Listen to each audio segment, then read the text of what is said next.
नमस्कार, वेदांग वार्ता महोत्सव के इस पॉडकास्ट में आपका स्वागत है। विषय चल रहे थे अभी तक ज्योतिष, वास्तु, अयादी वास्तु, कर्मकांड, ये सब विषय थे। इन सब विषय से भी हट करके एक नया विषय है, जो विषय लोगों को जानने में बड़ी रुचि रहती है, जिज्ञासा रहती है। हमारे साथ मौजूद है डॉक्टर दीपक दुबे, जो बात करेंगे तंत्र पर। तंत्र एक बहुत बड़ी विद्या होती है। तंत्र दो तरह की विद्या होती है, तामसिक भी होती है, सात्विक भी होती है। आइए उन सब विषयों पर चर्चा करते हैं। दीपक जी, आपका बहुत बहुत स्वागत है। क्या वाकई में तंत्र होते हैं दीपक जी? देखिए, अगर आप ये मानते हैं कि देवता होते हैं तो प्रेत भी होते हैं, देव होते हैं तो राक्षस भी होते हैं। ठीक है, इसको मानते हैं ना, ज्योतिष को। तंत्र को कैसे नकार सकते हैं? तंत्र को कैसे नकार सकते हैं? आपकी पूजन विधि वैदिक पद्धति से होती है जी, हमारी तंत्र विधि से होती है। दोनों ही अलग अलग रास्ते हैं, जाते एक ही जगह पे हैं।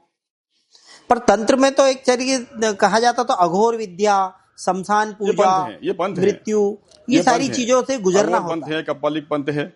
इन पंथों के बारे में थोड़ी सी व्याख्या करिए आप। देखिए, चूंकि हम अघोर से दीक्षित हैं, 2004 में हमने अघोर दीक्षा ले ली थी। ठीक है, लेकिन उसका उस तरह से प्रैक्टिस नहीं किया। बेसिकली होता क्या है कि अघोर दीक्षा जब ली जाती है तो उसे बिल्कुल, अघोरी जो होता है वो समाज से परे होता है, परिवार से परे होता है। ठीक है, हर किसी चीज से परे होता है, उसमें त्याग की भावना होना चाहिए, तो अघोरी है। ठीक है, लेकिन मेरा ऐसा मानना है कि भाई मैंने विवाह भी किया है, मैं समाज से भी जुड़ा हूँ, गृहस्थ हूँ। जिस व्यक्ति ने अपनी पत्नी को साध लिया, समाज भी साध लिया, रिश्तेदार भी साध लिए, उसके बाद भी उसने तंत्र को साध लिया, उससे बड़ा साधक कोई हो सकता है क्या? नहीं।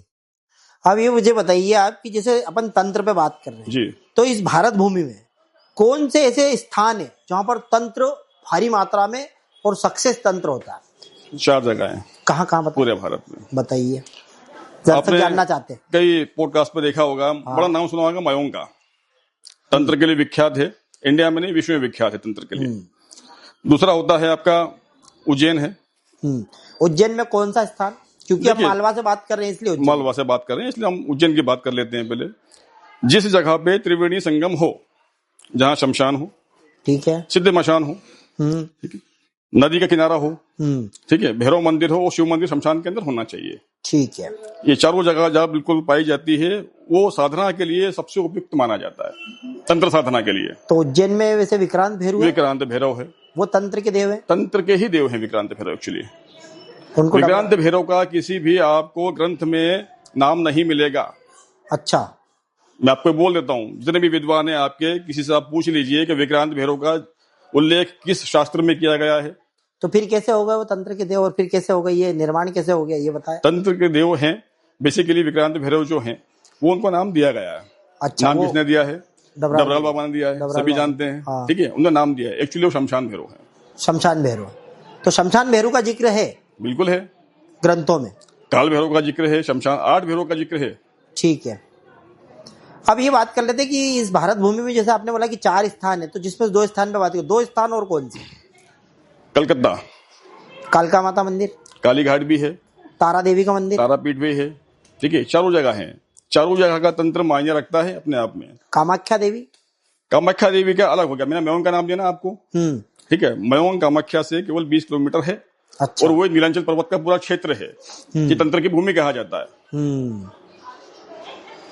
अब तंत्र, चारों ही स्थानों के तंत्र अलग अलग होते हैं।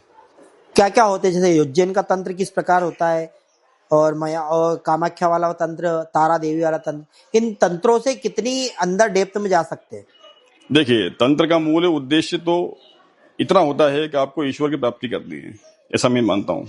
अच्छा, लेकिन गलत तरीके से, लेकिन बस तंत्र को इतना बदनाम कर दिया है, इतना अपभ्रंश कर दिया है, विषय ग्रंथों में लिखा हुआ है। अब तंत्र को नकारते हैं कि तंत्र नहीं है। दुर्गा सप्तशती सबने पढ़ी होगी, सभी लोगों ने पढ़ी होगी। दुर्गा सप्तशती का एक पार्ट है, इसे बोलते हैं सिद्ध कुंजिका स्तोत्र।